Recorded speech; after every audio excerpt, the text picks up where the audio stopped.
being anointed by God versus putting yourself in a position that God never called you to. I'm going to start by telling you guys about an encounter I had in my sleep. This is where the Lord took me. So the Lord took me to the altar of the church that I was watching, right? And I was at the altar. The glory of the Lord was so heavy. So this encounter was some months back, and God is just now releasing me to come and tell this. So I was at the altar, right? And I was on the floor, and the glory of the Lord was so heavy. I'm going to look at my notes because y'all, I can't make this up, but things like this we don't forget. So I don't need them, but I may check here and there.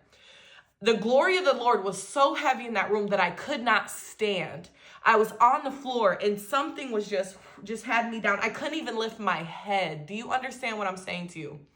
I couldn't move to the point where I just laid out.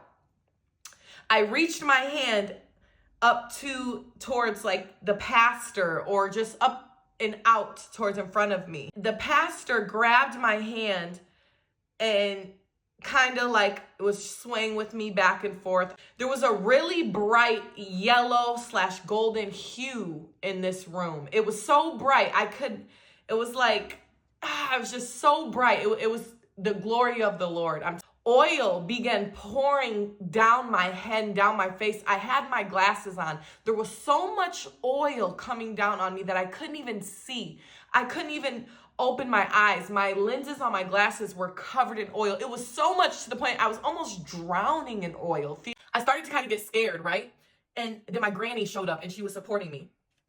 And while I was in this place of I couldn't see, the glory's heavy. I can't even lift my head. I'm like reaching my hand out. It's this bright yellow room. I couldn't even see. So much oil pouring down me. It's like you can't even see. You can't even speak. So I'm just like reaching my hand out, like trying to But in this place of all this going on, I seen the face of Jesus. I seen his outline, right? And this is what I sketched.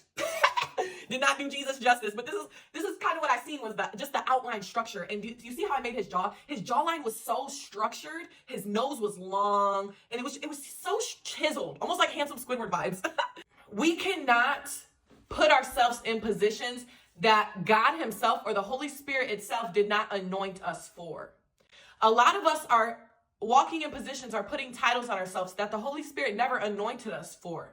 One, the Holy Spirit, God, Jesus, will anoint you himself.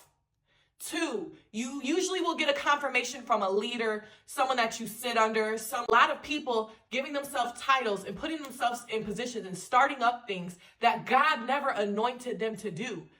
They get put in positions by self-pleasure, by acquaintance. Sometimes it's like, oh, that's my cousin, so they're going to be on the worship team. And it's like, but were they anointed by God to be here?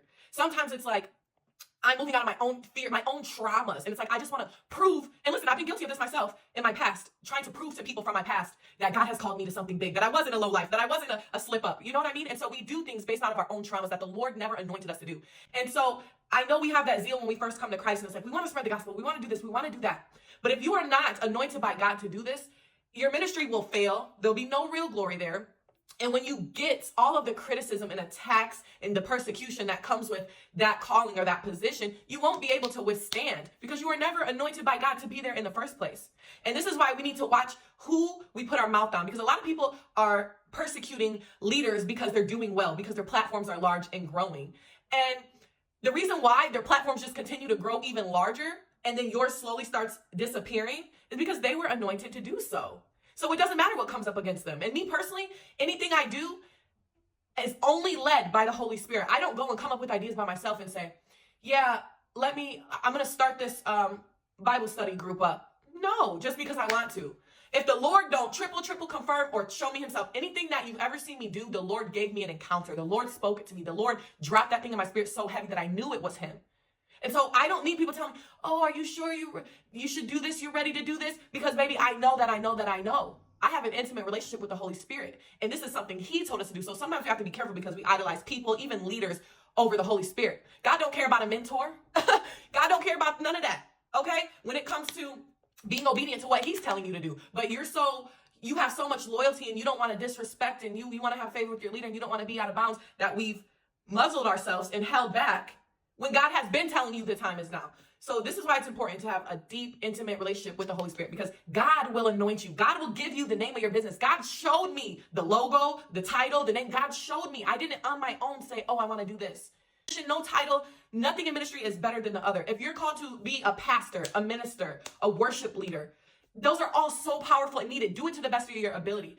Not everyone is called to, be a prophet and apostle and lead the nation. Some people have ordained jobs in our city, in our state, while other people are called to the nations and are going to go off and have huge platforms and other things. But we can't be moving out of this jealous spirit when we go and criticize and persecute other leaders that are doing well. Now, it's one thing to call out someone because they're truly not of God, right? But everyone makes mistakes. You can't knock someone off of their mission that was anointed by God and the Holy Spirit himself. So I just want to remind you that whenever you have something or an idea, not all good things are God things. Sometimes the enemy will use a good thing to distract you. And if God's hand is in it, you will see his hand on that thing. Trust me.